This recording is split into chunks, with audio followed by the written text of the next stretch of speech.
poder político descolonial se ha desfigurado. ¿Por qué? Por la sencilla razón de que las leyes o las políticas públicas más importantes de esta segunda gestión ya no han sido formuladas en el marco del consenso con las diferentes organizaciones sociales e indígenas. Ahí es necesario introducir, por ejemplo, el caso de la ley Avelino Ciñana y Lizardo Pérez. Ustedes saben que la ley Avelino Ciñana y Lizardo Pérez es la primera ley, quizás la única de la historia boliviana, que ha emergido de la relación de una serie de organizaciones que se han juntado en 2006, más de 22 organizaciones sociales que han concebido o articulado esa política educativa. Lo problemático es que en su proceso de formulación como política educativa ha atravesado por una serie de gestiones ese proyecto de ley y se ha logrado aprobar una versión que no ha sido el proyecto de ley que se ha consensuado con las organizaciones sociales e indígenas. Entonces ahí hemos tenido un problema, el problema de que gobernar obedeciendo al pueblo, que es una concepción de política descolonial en correspondencia con el Estado plurinacional, también de carácter descolonial, se ha comenzado a resquebrajar. Pero el asunto ha ido empeorando un poco más, cuando el Estado plurinacional de Bolivia aprueba la Ley Marco de Autonomías. Ustedes saben que la Ley Marco de Autonomías no es una ley que le haga justicia a las culturas indígenas originarias porque no les ha dado autonomía plena a nivel territorial. O sea, las culturas indígenas originarias existen como culturas pero sin territorialidad. Y esto que ha implicado, esto ha implicado una ruptura entre CONAMAG y SIDOC y el Estado plurinacional. Entonces, un segundo indicador de que ese proyecto del ejercicio descolonial del poder político se ha resquebrajado aún más, ¿no? Pero así como ha ocurrido con la ley Avelino Ciñani y la ley Marco de Autonomías, exactamente lo mismo ha pasado con la ley de deslinde jurisdiccional, con la ley de políticas lingüísticas y con la ley de la madre tierra. Estas leyes ya no se han aprobado en coordinación ni en consenso con las culturas indígenas originarias. Prueba de ello es que ustedes van a encontrar en las declaraciones y votos resolutivos de SIDOC y de CONAMA que estas dos organizaciones grandes, que precisamente son indígenas de tierras altas y bajas, las que cuestionan la formulación de estas leyes y de las políticas públicas que suponen. Entonces, ¿qué nos quiere decir todo esto?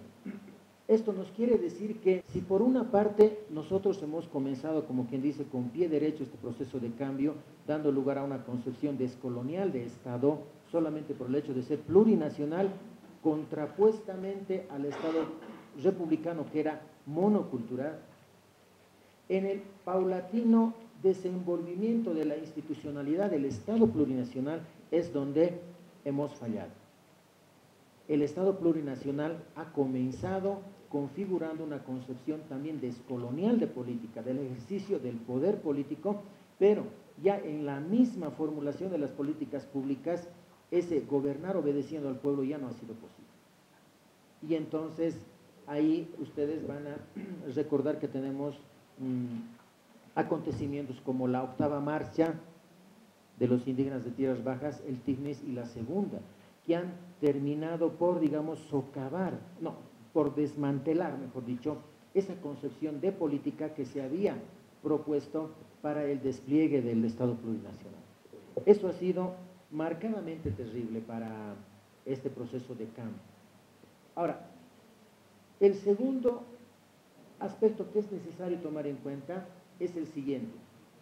El Estado republicano era dependiente de las concepciones de desarrollo y de progreso que habían sido articulados en el campo de la economía, especialmente en el contexto occidental moderno.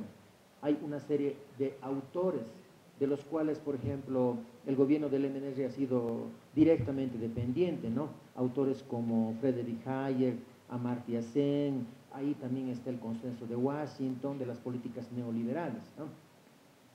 Cuando nace el Estado plurinacional y se estructura el Plan Nacional de Desarrollo, otro indicador descolonizador del Estado plurinacional es el hecho de que este Estado plurinacional ha dejado de responder, aunque en el nivel del discurso, a las concepciones de desarrollo y progreso de la economía y de la política occidentales para comenzar a configurar precisamente esta concepción de desarrollo, entre comillas, de progreso, del vivir bien. Ustedes noten que hay un giro más o menos de 90 grados. Aquí tienes un Estado monocultural que trataba de articular concepciones de desarrollo y del progreso coloniales, pero tienes aquí un Estado plurinacional que ha intentado, remarco la palabra, ha intentado articular una concepción de desarrollo y progreso que precisamente es la del vivir bien, ¿no? La del vivir bien desde el punto de vista indígena originario. ¿Por qué es importante remarcar este aspecto? Porque el vivir bien, el Sumak Kawsay y el Sumak Amañá no se pueden pensar desde otros puntos de vista que no sean las culturas indígenas originarias, básicamente andinas, aymara y quechua. Y ahí, a riesgo de ser excesivo, quiero ser bastante serio. No podemos pensar, por ejemplo, el vivir bien desde el punto de vista de la liberación de las mujeres, desde el punto de vista, por ejemplo, de las relaciones de poder que existen entre políticos de izquierda o de derecha. El vivir bien es un dispositivo que necesariamente se debe pensar desde el punto de vista de las culturas andinas. ¿Por qué? Porque es en el seno de las culturas andinas donde el Sumak Kawsay o el Sumak Amañá ha tenido vigencia de más de 3, 4.000, 5.000 años. No hay otro tipo de contexto referente cultural a partir del cual pensar el vivir bien. Ahora, aquí es necesario introducir otro aspecto sumamente problemático. Ocurre que el vivir bien como política o concepción de política de las culturas aymara y quechua ha sido solamente posible porque las culturas aymara y quechua, junto con sus antecedentes Huancarán y Tiahuanaco, etcétera, etcétera, han sido culturas sedentarias. Las culturas que han tenido carácter nómada en la Amazonía, por ejemplo, o que han sido transhumantes, etcétera, etcétera, o las culturas nómadas, ordinariamente dichas, en ese tipo de culturas es muy difícil instalar esta concepción del vivir bien. ¿Por qué? Porque el vivir bien presupone una serie de características culturales directamente vinculadas a las tecnologías de la agricultura. La aymara y la quechua han sido culturas básicamente agrocéntricas, razón por la cual también han sido sedentarias. Pero ¿qué pasa cuando tienes culturas nómadas? ¿Es posible pensar el vivir bien desde el punto de vista de las culturas nómadas de tierras bajas, por ejemplo? Ahí encuentro que hay un exceso, digamos, de especulación cuando se dice que el vivir bien se puede trabajar lo mismo que en las culturas andinas que en las tierras bajas. Ahí desde un punto de vista etnográfico, antropológico, eso sencillamente se puede desmentir, eso no se puede sostener. Entonces ahí tenemos otro problema. Quizás sea cierto que esta concepción del vivir bien, que es una concepción de desarrollo, cuando se lo instala como referente del Estado plurinacional para pensar su plan de desarrollo nacional, lo que en el fondo estamos haciendo, sí, efectivamente, es, digamos, andinizar el resto de Bolivia. Pero tomando en cuenta también que en Bolivia las dos culturas con mayor fortaleza histórico-social son, digamos, la aymara y la quechua. Las culturas de tierras bajas no es porque yo las discrimine ni mucho menos, sino simplemente por cuestiones antropológicas históricas. Las culturas de tierras bajas no tienen ese mismo tipo de fortaleza. Ninguna de las culturas de la Amazonía, por ejemplo, tiene más de 1000 años. Las culturas andinas, según el calendario implícito en la chacana, por ejemplo, tienen más de 5500 años. Desde Nazca, Huancarán, Chavín, Tiahuanaco. Entonces ahí tenemos que introducir una serie de delimitaciones también para pensar este asunto del vivir bien.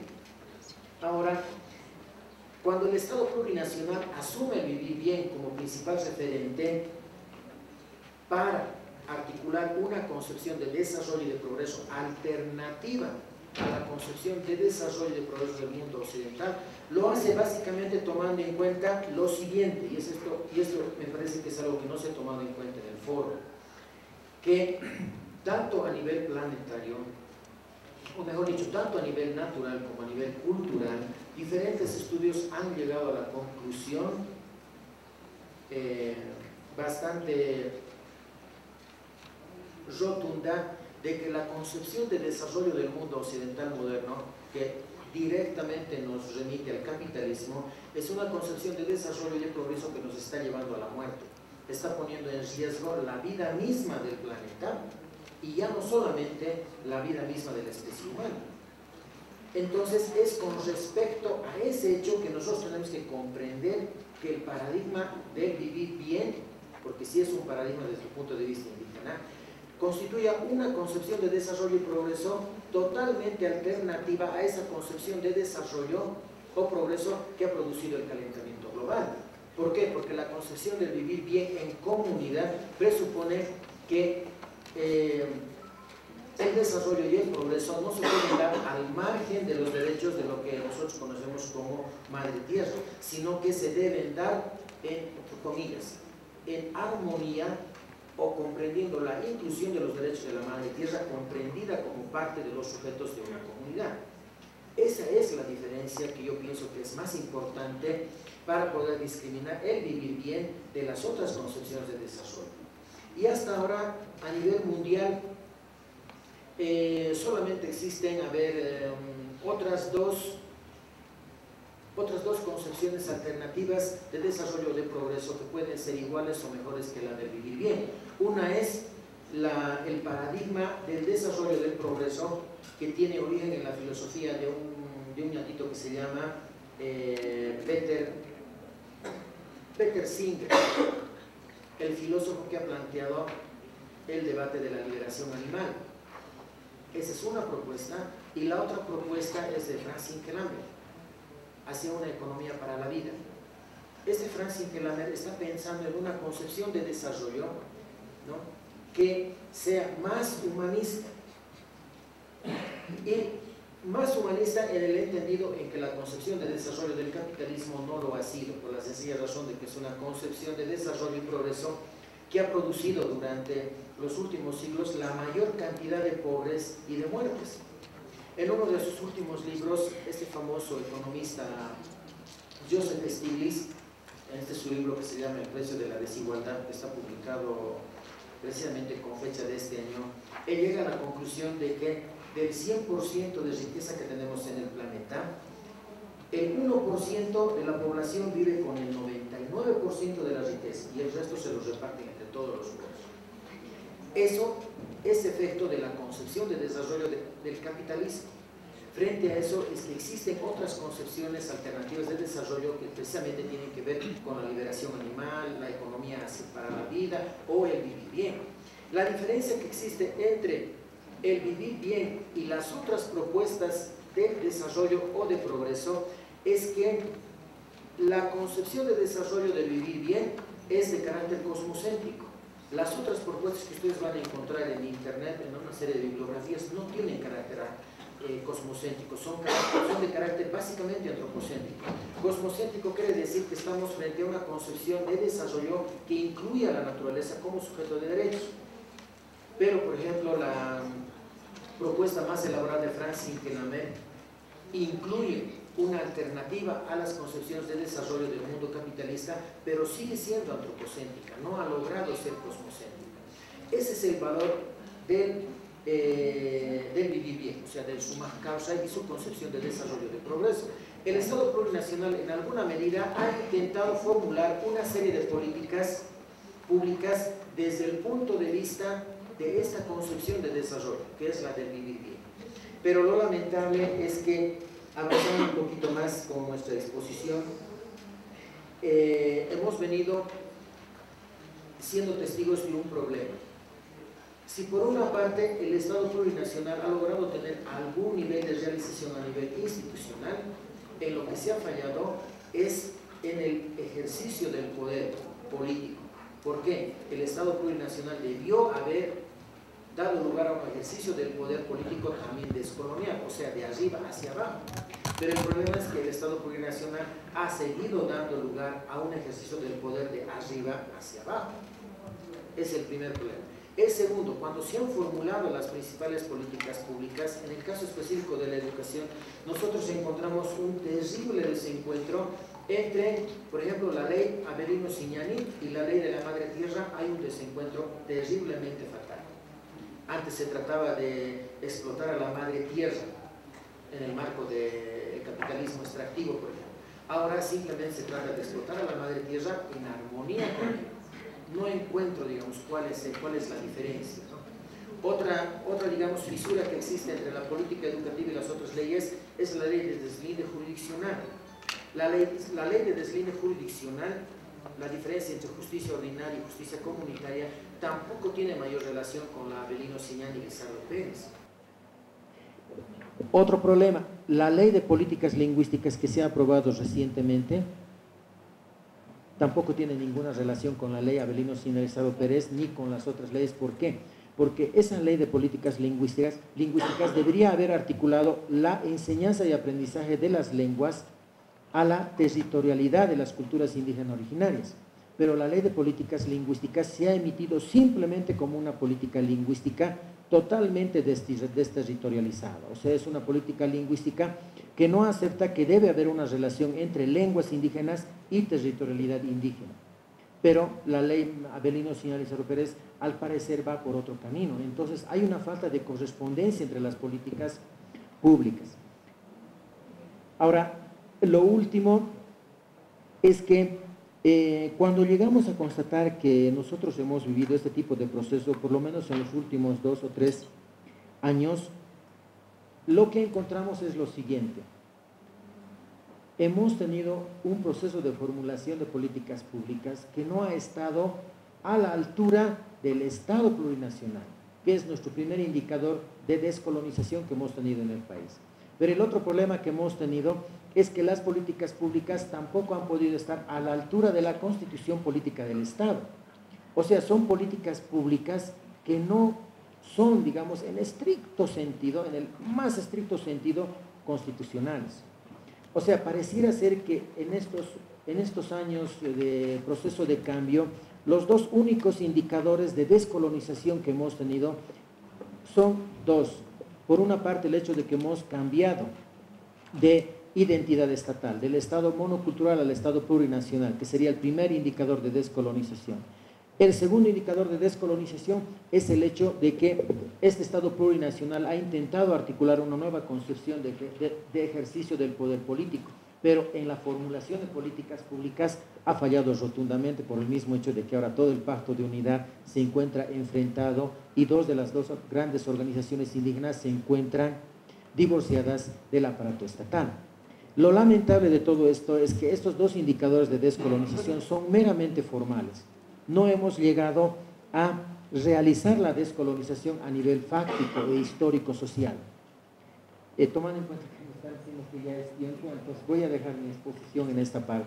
Gracias.